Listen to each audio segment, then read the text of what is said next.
Hey, this is Majin. Here's some comic reviews for you. We'll start off with Injustice number 4, season 5 first. Now, overall, I like this issue. Don't get. I mean, it was great. I mean, seeing Hawkman smack Cyborg in the face with a mace is worth the price of admission. Now, the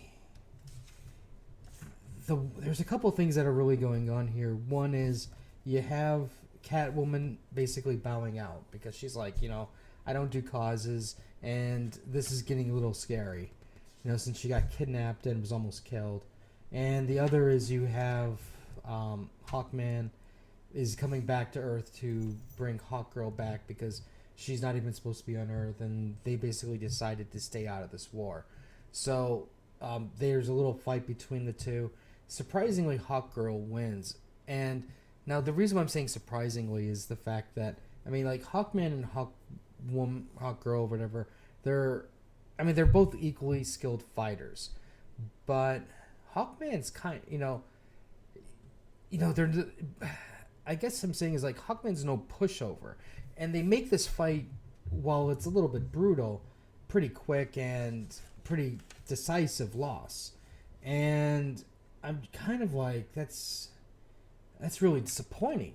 And it almost was almost unbelievable. But, it is what it is. I get what the point is. It's like they want to draw Hawkman into the conflict. And there's probably going to be more Hawk people coming. Because, they got issues to fill. But overall, potentially this is going to get really violent. Because, mace to the face usually settles most arguments pretty quickly. But I did enjoy it. Injustice is the only DC book that I like. And once this is done, that'll probably be it for me for a long time for DC. Spider-Woman number 4.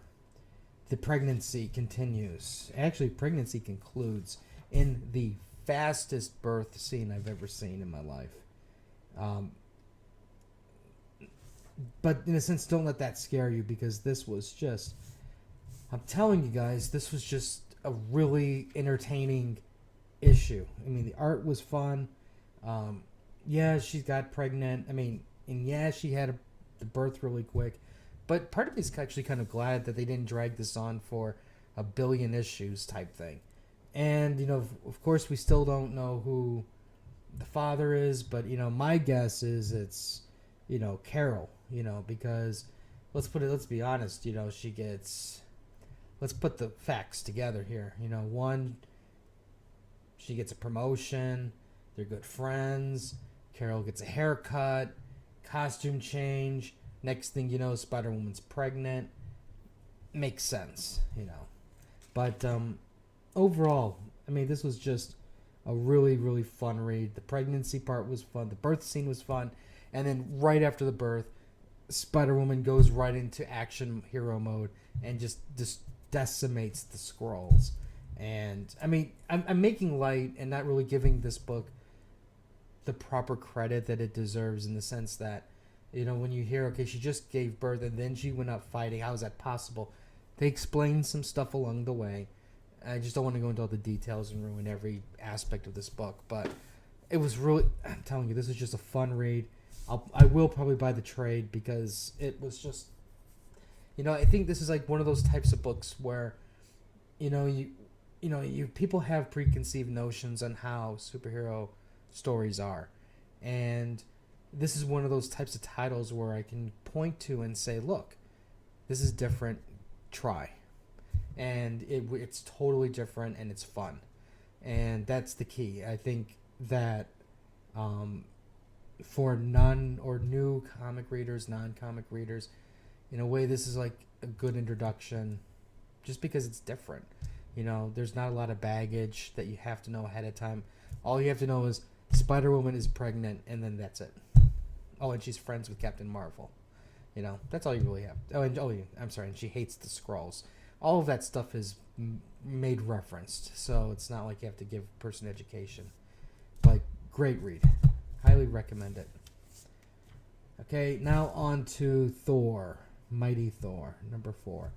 The Elven War is settled, so to speak, and now we're dealing with another war in itself, with the civil war within Asgard. And I'm telling you, this book is just beautiful. I would love, just literally just love to pay. I'd pay money for artwork from this because it's just fantastic, and I just wish I had that kind of money. But this is a great book. There's always something a little bit different, and it keeps me really interested. Now with the war in Asgard, or sorry, the Civil War in Asgard, you can see when Odin came back, him and his brother, they're definitely up to something. Odin's wife, she knows something's wrong, and she's trying to desperately pull Odin back to the way he normally, the good old Odin that we all know and love. And he's not having it. And in this next issue, for number 5, you have the battle between Thor and Odin. On top of that, you have really sexist comments between like Odin and Loki's dad against Thor. And if you look at it in terms of the context of the book, it fits, it's right on the money, and it's right to their characters. And if anything, it just makes you hate Odin more type thing. You expect it from Loki's dad, but you hate Odin more for it. So, beautiful story, beautiful book. Highly recommend buying this. You are really doing yourself a service by not picking up all of Aaron's run of Thor. Now that being said, we have the Amazing Spider-Man, number 8. What can I say about this? Well, we get the conclusion to Negative Man and Cloak and Dagger, so to speak. We find out who the mole is, or I should say Spider-Man finally learns who the mole is. And to me, this book was just kind of like paint by number ending, so to speak. It's okay, we need to do A, B, and C, and that's all done. Then we do D, that's done, and we just tie it up loose, cleanly at the end. And I mean, I guess some people love those kinds of endings, but for me, it just didn't seem like it was worth getting to. I don't think, the way, I think part of the problem is the way Parker's acting, and like the way this book just seems to be jumping from point to point, and when it's doing that, I don't think it's able to ground itself, and I just can't. It seems like I just can't get into the groove of the story, so to speak, because it's just jumping all over the place, and I don't know. I think if they just stayed with the Zodiac people, that would have been much better. Instead of beating them, but keeping them in the sidelines, and then we'll go do this. I don't know. I think there's just something that's missing, and I don't know. It's just not the same for me. Okay, Standoff. This is potentially a controversial book, so to speak, in that, okay, there's 2 sections to the story. One is you have Winter Soldier investigating some shenanigans that happened within S.H.I.E.L.D. And then the next part of the story is this guy waking up, and he's like in the woods, and he's like, where am I? And a cop just so happens to be there. And it's basically, hey, don't worry, you're okay. Let's get you into town. And they really set you up, because it's kind of like, here's Winter Soldier. He just gets found out by S.H.I.E.L.D. The next thing you know, the guy, I remember the war. There's Cap, there's Bucky, there's the explosion, and he wakes up. And he knows that there's something off. And he's in Pleasant Hill. And it's this perfect place, except for it's real crazy perfect, And he keeps trying to escape, and then there's people around him, like, stopping him. There's, like, a forced barrier around the town that's being operated by Stark. So you know Stark and Shield are involved, and basically, I won't spoil who this person is, but I will say what this place is. It's a prison, and what they basically are doing is they are. Imagine this: you have like, let's say Doctor Doom for an example. Um, he constantly rampages, causes trouble and mischief.